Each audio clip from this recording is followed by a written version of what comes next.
अस्सलाम वालेकुम मेरे अजीज़ो क़ारिब, मेरे अजीज़ो मैं फ़ारिफ़ी प्यारे पाकिस्तान के सिटी ऑफ लव लाहौर से। और आज मैं ज़रा देर से वीडियो बना रहा हूँ।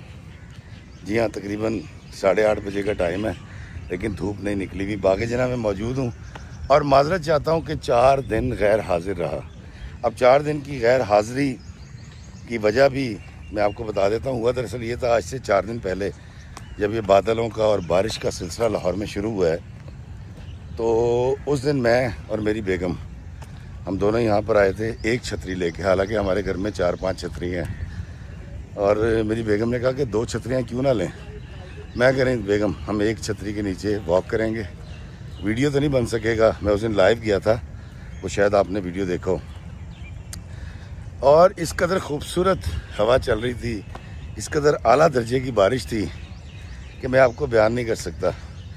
और उस बारिश को मैंने जो एंजॉय किया अपने जीवन साथी के साथ, और मैंने जिस तरह से अल्लाह पाक का शुक्र अदा किया, और उस मौसम ने, उस बारिश ने, उस हवा ने जो खुशगवार तब्दीली मेरे मिजाज में और मेरी बेगम के मिजाज में की, और मैं अल्लाह ताला का शुक्र ही अदा करता चला गया। तो उस दिन मैंने और मेरी बीवी ने एक छतरी के नीचे पूरे लारस में घूमे। और उसके लिए मैं आपको एक मज़े की और बात बताता हूँ कि मेरा बायां कंधा और उसका दायां कंधा जो वो गीले हो चुके थे, क्योंकि हम छतरी छोटी थी, हम थोड़े ज़रा बड़े थे जिसामत में।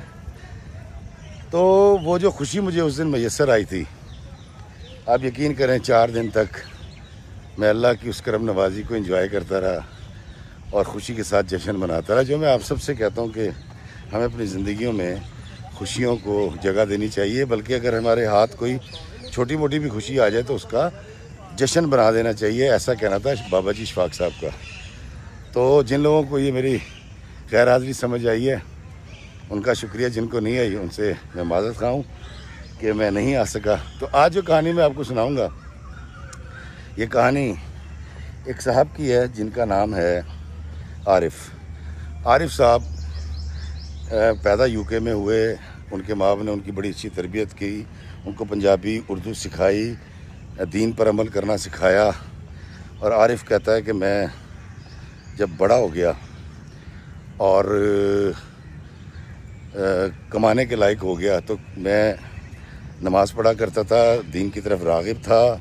और मेरे माँ बाप इस मामले में बड़े कामयाब रहे कि मैंने मस्जिद के मामलात भी देखने, उसको डोनेशन भी देनी, और फिर मैंने अपने अब्बा जी का कैश एंड कैरी भी संभाल लिया। मेरे माँ बाप मुझसे बहुत खुश थे, लेकिन अचानक कहता मेरे वालिद की डेथ हो गई। मैं आली नाल हो गया, अब अकेली औलाद था। तो मेरी माँ ने मेरे लिए एक लड़की तलाश की जो कि उन्हीं की बहन की बेटी थी, यानी मेरी खाला की, और पाकिस्तान में थी। तस्लीम उसका नाम था। और तस्लीम से मेरी माँ ने हुक्म किया कि तुमने उससे शादी करनी है। कहता मेरे वालिदैन ने बरतानिया में रहने के बावजूद दीन पर मुझे उस्तवार कर रखा था, और ना जाने क्यों कहीं मेरे अंदर कुछ सख्ती आ गई थी। मैं रियायत नहीं दिया करता था, और साथ साथ मेरे जहन में कहीं से ये बात परवान चढ़ गई कि इतना कारोबार है तो अल्लाह ताला मुझे पहली औलाद बेटा दे, बेटी भी दे, लेकिन मेरे घर में पहली औलाद बेटा हो ताकि वो जल्दी जल्दी बड़ा हो और मेरा सहारा बने। कहता मुझे औरत ज़ात से नफ़रत नहीं थी, ख्वाहिश ऐसी थी कि बेटा होना चाहिए। कहता जी मेरी खाला के घर मेरी मंगनी की गई, हम पाकिस्तान आए और मैंने कुछ चीज़ें तस्लीम से, अपनी बीवी से लिखवाई, तहरीर में ली, तहरीर शक्ल में दस्तखत करवाए, जिसमें था कि 5 वक्त की नमाज़ पढ़नी है और तहज्जुद गुजार रहना है और अबाया पहनना है, मतलब पर्दा करना है। मेरे तमाम जो हकूक़ अदा, अस्सलाम वालेकुम जी, कैसे हैं आप? खैरियत? अल्लाह का शुक्र, आप सुनाइए। मेरे तमाम हकूक़ अदा करने हैं, मेरी किसी हुक्म को मानने से इनकार नहीं करना, और मैं जिससे चाहूँगा आप मिलेंगी, जिससे चाहूँगा आप नहीं मिलेंगी। इस तरह की बहुत सारी शराइत मेरी बीवी ने, होने वाली बीवी ने साइन करके दे दी मुझे। कहता जी मेरा निकाह हो गया। निकाह होने के बाद अब चूँकि मेरे दिल में ख्वाहिश ये थी कि मैं पहले देखूं कि बेटा होता है या बेटी। तो मैंने डॉक्यूमेंट्स तो बनवा लिए, निकाहनामा भी ले लिया। 2-3 महीने पाकिस्तान रहा। जब अल्लाह ताला ने खुशखबरी सुना दी और मेरी बीवी हरी हो गई, कहता जी मैं अपनी माँ को लेके बरतानिया आ गया और मैंने अपनी बीवी के डॉक्यूमेंट सबमिट नहीं किए। तस्लीम मुझसे पूछती थी तो मैं उसको कहता था कि हाँ मैंने सबमिट कर दिए, जबकि मैं वेट कर रहा था कि मैं देखूं कि हमारे घर में बेटा होता है या बेटी होती है। आरिफ कहता है इफ्तिखार साहब, मैंने अपनी बीवी पर बड़ी अजीब किस्म की कतगनें लगा रखी थी। मोबाइल वो इस्तेमाल नहीं करेगी, लैंड नंबर जो है उस पर वो फ़ोन उठाया नहीं करेगी जब तक कि उसकी सहेली या मेरा फ़ोन ना हो, किसी रिश्तेदार को मतलूब हो कि वो तस्लीम से बात करेगा। क्योंकि मेरे पास पाकिस्तान में घर नहीं था तो मैंने अपनी बेगम को उसकी माँ यानी अपनी खाला के घर ही छोड़ रखा था, जिसके लिए मैं उसको माहाना पैसे भेजा करता था। वक्त गुजरता गया और मुझे पाकिस्तान से खबर आई कि मेरे घर में बेटी पैदा हुई है। कहता है इफ्तिखार साहब मेरा दिल टूट गया, मैंने फ़ोन काट दिया। 6 महीने तक मैं पाकिस्तान नहीं गया। 6 महीने के बाद पाकिस्तान आया, मैंने अपनी बेटी देखी और कोई खुशी का इजहार नहीं किया। मेरी बीवी मेरी बेटी को उठाकर मेरे पास लाई, मेरी गोद में देकर कहने लगी कि आप समझ सकते हैं कि बेटा बेटी पैदा करना मेरे बस में तो है नहीं। कहता मैं अभी यही जानता था कि नहीं है। तो उसने मुझसे माफ़ी भी मांगी बेटी पैदा करने की। कहता मैंने कहा नहीं कोई ऐसी बात नहीं है, मैंने ऊपर से तो कह दिया लेकिन दिल में मेरे कलक था कि मेरे बेटा पैदा क्यों नहीं हुआ। और कहता मैंने सोचा अच्छा किया मैंने इसके डॉक्यूमेंट सबमिट नहीं किए। फिर मेरी बीवी ने पूछा कि डॉक्यूमेंट्स कहाँ तक पहुँचे, तो मैं झूठ बोल देता था कि जी प्रोसेस हो रहा है, दरअसल बड़ी जल्दी तुम्हारे डॉक्यूमेंट्स बन जाएंगे, तुम यूके चली जाओगी। कहता मैं वापस चला गया। उसके बाद साल बाद कहता मैं आया, कुछ अर्से रहा, बीवी को झूठ बोला कि अभी डॉक्यूमेंट नहीं बने और फिर वापस चला गया। अल्लाह ताला ने फिर उम्मीद पैदा की और कहता जी मैं इंतज़ार करता रहा, दुआएं करता रहा, लेकिन अल्लाह ताला को कुछ और मंजूर था। कहता जी फिर भी मेरे घर में बेटा नहीं हुआ, एक और बेटी हो गई। कहता जब 2 बेटियां हो गई मेरा रवैया बदल गया, मैं अपनी बीवी से बदतमीज़ी करने लगा। मैं उसको डांट दिया करता था, बुरा भला कहता था, बहाने से उसकी तजलील करता था। बहाना कुछ होता था लेकिन दिल में कहीं ये बात छुपी हुई थी कि इसने 2 बेटियां पैदा कर दी और मुझे इनको जहेज़ भी देना पड़ेगा और इनको ब्याना भी पड़ेगा। और अगर बेटियां ही रहीं तो कल को मैं इनको जब ब्याह दूँगा तो मेरे दामाद जो है वो मेरी जो प्रॉपर्टी है यूके में और मेरा जो स्टोर है वो खाएंगे, उनका कब्ज़ा हो जाएगा।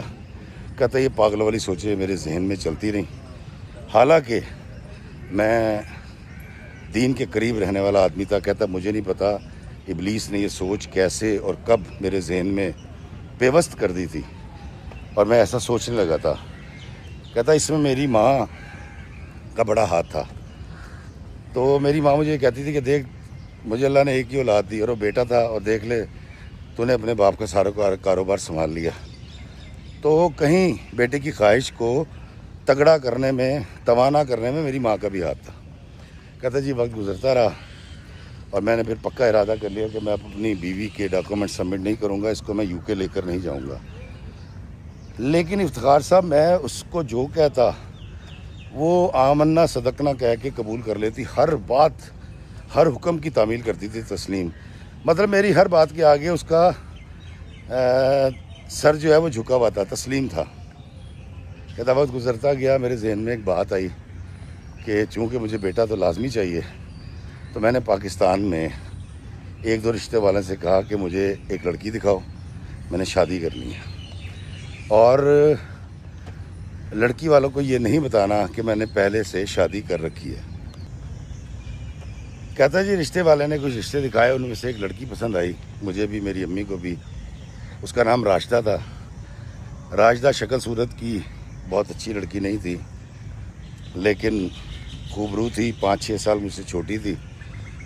और वो लोग क्योंकि गरीब थे तो हमने उनको ये भी ऑफ़र दे दी कि हमें जहेज़ नहीं चाहिए, लेकिन हमने उनको ये नहीं बताया कि मैं पहले से शादीशुदा हूँ। कहता जी मैंने राशिदा से शादी की, मैं पाकिस्तान आया हुआ था, अपनी खाला के घर हम रह रहे थे। यहीं से जाके मेरी माँ ने और मैंने बड़ी छुपा के, बड़ी राजदारी के साथ हमने निकाह भी किया। मैंने उस लड़की को भी ये कहा कि आप अपने घर में रहें और मैं आपके डॉक्यूमेंट्स बनवा लूँ पहले, फिर मैं आपको ले जाऊँगा। उसके बदले मैंने ये किया कि बहुत सारे पैसे हर महीने राशिदा के वालिद को देने शुरू कर दिए और मैं उसके डॉक्यूमेंट्स यहाँ से ले गया। अब क्योंकि मैं बरतानिया में रहता हूँ, ब्रिटिश नेशनल हूँ, और मैं डॉक्यूमेंट्स तो ले गया लेकिन मैंने सबमिट नहीं किए थे। मैं यहाँ भी इंतज़ार करने लगा कि देखता हूँ कि अल्लाह ताला मुझे औलाद क्या अता करता है। कहता राशिदा थोड़ी सी तेज़ थी, चर्ब ज़बान थी और थोड़ी सी मगरूर भी थी। कहता मुझे नहीं पता गरूर किस बात का था, लेकिन थोड़ी सी मगरूर थी और फट से जवाब दे दिया करती थी। मैं ये सोचता रहा कि देखता हूँ पहली औलाद क्या होती है। कहता इफ्तिखार साहब, अल्लाह ताला ने मुझे पहला बेटा अता किया। कहता मैं इतना खुश हुआ, मैंने उसका नाम आबिद रखा, और आबिद भी ये सोच के रखा था जिस तरह मेरा नाम आरिफ है और मैं अपने आप को आरिफ समझता था, इस तरह मैंने आबिद रखा ताकि मेरा बेटा आबिद हो, नेक हो। और मैं बड़ा खुश हो गया, मैंने जश्न मनाया। क्योंकि मैंने उसके डॉक्यूमेंट सबमिट करने थे यूके में, तो यूके में आप सिर्फ एक बीवी रजिस्टर्ड करवा सकते हैं। तो कहता मैंने कागज़ों के अंदर, सिर्फ कागज़ों के अंदर तस्लीम को तलाक दी, तस्लीम को बताए बगैर, और मैंने वो जमा करा दी, रजिस्टर्ड करा दी। और फिर मैंने ये वाला, इस वाली बीवी के डॉक्यूमेंट्स लेकर, इसका निकाहनामा लेकर मैंने सबमिट कर दिया यूके में। और कहता है जी राशिदा की किस्मत कुछ तेज़ थी, 5.5-6 महीने के अंदर उसके डॉक्यूमेंट्स बन गए और राशिदा यूके चली गई। कहते राशिदा आ गई, मेरा बेटा आ गया, मेरे घर में रौनकें आ गई।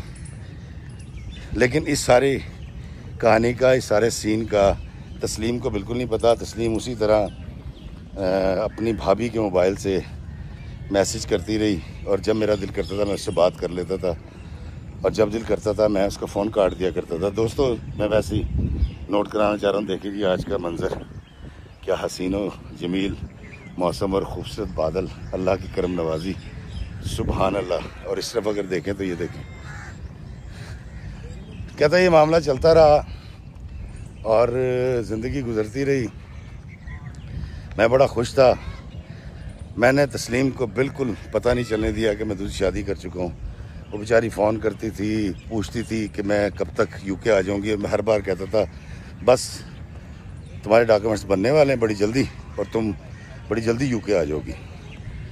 आरिफ कहता है इफ्तिखार भाई, राशिदा ने यूके आके पर फैलाने शुरू कर दिए, अपनी मर्ज़ी शुरू कर दी। मैं जहाँ रोकता था कि इस आंटी से नहीं मिलना, वो मिलती थी। मैं कहता था वहाँ नहीं जाना, वो जाती थी। मैं कहता था अबाया लेना, वो कहती थी मैं क्यों लूँ। और मैं सर झुका के बग़ैर गुस्सा किए उसकी बात तस्लीम करता जा रहा था। उसकी वजह सिर्फ ये थी कि उसने मुझे बेटा दिया था और मेरी ख्वाहिश पूरी हुई थी। कहता ये सारे मामला चल रहे थे कि राशिदा का तकब्बुर और गरूर और इसलिए बढ़ गया कि अल्लाह ताला ने हमें दूसरा बेटा अता किया। कहता मैंने उसका नाम जाहिद रखा, एक आबिद और दूसरा जाहिद। और मेरा ये यकीन था कि नामों का असर होता है, तो मेरे बेटे आबिद और जाहिद होंगे। कहता इफ्तिखार भाई, मेरी ज़िंदगी में बहार आ गई, मैं सब कुछ भूल गया, और मेरी माँ भी निहाल, मैं भी खुश, घर में जश्न का समय। और जब भी तस्लीम फ़ोन करती तो मैं फ़ोन उठाता नहीं था। कहता 2-2, 3-3 हफ्ते मेरी उससे बात नहीं होती थी। कभी दिल करना 25, 30, 40 हज़ार रुपये भेज देने, नहीं तो मैं भेजता नहीं था। अब 2 बेटियां वहाँ पल रही थी मेरी। कहता ये ज़रूर था कि जब मैं जाता था पाकिस्तान तो चुप करके मैं तस्लीम के साथ कुछ वक्त गुजार आता था बच्चियों के साथ। लेकिन वो बच्चियों के साथ नहीं होता था, मैं बीवी के साथ जो है ना वो टाइम स्पेंड करता था। बच्चियों से मुझे कोई लगाव नहीं था, लेकिन मैं जाते हुए कुछ चॉकलेट, कुछ चीज़ें ले जाता था जिससे तस्लीम का सारा गुस्सा साल 2 साल का उतर जाया करता था। और वो अभी तक आस लगा के बैठी हुई थी कि मेरे डॉक्यूमेंट्स बनेंगे और मैं यूके चली जाऊंगी। कहता इफ्तिखार भाई, ये वाला सिलसिला था, वक्त गुजरा, मेरे बच्चों की तरबियत जैसी मैं करना चाहता था राशिदा ने नहीं करने दी। मैं उनको मदरसे में पढ़ाना चाहता था, उसने उनको अंग्रेज़ी स्कूल में पढ़ाया। मैं चाहता था कि उनके जो दोस्त हैं वो मुसलमान बच्चे ज़्यादा बने, मस्जिद से ज़्यादा उनका ताल्लुक़ रहे, लेकिन राशिदा ऐसा नहीं चाहती थी। और जाने क्यों मैं सर झुका के राशिदा की हर बात मानता गया। दोस्तों एक नहीं बल्कि 3 फैंस आ गए थे, तस्वीरें बनवा रहा था, उनके कुछ सवालात थे, उसके जवाब दिए, तो काफ़ी वक्त लग गया और मैं ये भूल गया कहाँ था, लेकिन मुझे थोड़ा सा अंदाज़ा कहानी कहाँ थी। दोस्तों हुआ दरअसल ये कि एक दिन राशिदा को किसी तरह से ये इल्म हो गया कि इसकी शादी हुई है और पाकिस्तान में इसकी शादी है और तस्लीम उसका नाम है। आरिफ कहता जी कि वो मेरी कैश एंड कैरी पे आ गई, कहा खड़े हुए थे, कहता उसने मेरी वो बेइज्जती की है। मैंने उसको बताया कि मैंने शादी की थी, बिल्कुल की थी, लेकिन जब मैं पाकिस्तान से तुम्हें लेकर आया हूँ, तुम्हें पता है यहाँ पर एक बेगम रजिस्टर्ड होती है जो कि तुम हो, और मैंने तुम्हें रजिस्टर्ड करवाया है, और तलाकनामा मैंने उसको दिखा दिया कि ये तलाकनामा है। कहता उसने मेरी बड़ी बेइज्जती की। कहता जाने क्यों मैं उसकी सारी बातें सुन रहा था, मैं ऐसा बंदा था नहीं, शायद मेरे अंदर लाशौरी तौर पे बेटों की मोहब्बत मौजूद थी, आबिद और जाहिद की। कहता जी मैंने बेइज्जती करवा ली, लोग देख रहे हैं, मार्केट देख रही है, मेरे मुलाजमिन देख रहे हैं, वो चली गई। फिर उसने कहीं से तस्लीम का नंबर लिया, उसने तस्लीम को बहुत बुरा भला कहा, और जब उसका दिल करता था, मुझ पे गुस्सा आता था, वो फ़ोन उठाती थी और तस्लीम को फ़ोन करके अब्यूज़ करती थी, बुरा भला कहती थी। कहता है इफ्तिखार साहब मैं पाकिस्तान जाना छोड़ दिया मैंने। कहता 10 साल में पाकिस्तान नहीं गया। 10 साल में, अगले 10 साल में, इस वाक़े के अगले 10 साल में मेरी बीवी का तो कह रहा पासपोर्ट बन गया था, और जब उसका पासपोर्ट बन गया तो वो उसने कल पुर्जे निकाल लिए थे। अब उस घर के अंदर मेरी पोजीशन तस्लीम वाली थी और मेरी बीवी की पोजीशन जो है वो आरिफ वाली थी, शौहर वाली। कहता मैं कठपुतली की तरह अपनी बीवी की बातें मानता था, वो जहाँ जाना चाहती थी, जैसा ड्रेस पहनना चाहती थी, जो करना चाहती थी, कहता जी मैं सर झुका के तस्लीम करता रहा, सिर्फ इसलिए कि मेरे घर में बेटे हैं और अब मैं इसको पासपोर्ट भी बनवा के दे चुका हूँ। अब अगर मैंने इससे कोई पंगा किया, कोई सीन क्रिएट किया, तो ये बहुत बड़ा सीन मेरे ख़िलाफ़ क्रिएट कर सकती है। मेरे हाथ कट चुके थे और मुझे कुछ तस्लीम की याद आने लगी थी और मुझे लगने लगा था मैंने तस्लीम के साथ बड़ी ज़्यादती की है। कहता जी मुझे खबर मिली कि तस्लीम जो है वो 2 भाइयों से अपनी दोनों बेटियों की, यानी मेरी दोनों बेटियों की शादी करना चाह रही है, उन्होंने रिश्ता ढूंढ लिया। कहता जी इफ्तिखार साहब मैंने अपनी बेटियों की शादी के ऊपर सिर्फ 1-1 लाख रुपए भेजा और एक पैगाम भेजा कि मैं बड़ा माजरत खा हूँ और मेरे कारोबार में नुकसान हो गया है और मैं तो सड़क पे आ गया हूँ, तो मैं इससे ज़्यादा मदद नहीं कर सकता। कहता ये मैंने झूठ बोला अपनी बेटियों की शादी पे। कहता ना मैंने पूछा लड़के कौन है, क्या करते हैं, कैसे करोगी। कहता उसके बाद पाकिस्तान से अगर कोई कॉल भी आई तो मैंने वो रिसीव ही नहीं की। कहता तस्लीम ने पाकिस्तान में मेरी दोनों बेटियों की शादी कर दी। कहता है पाकिस्तान नहीं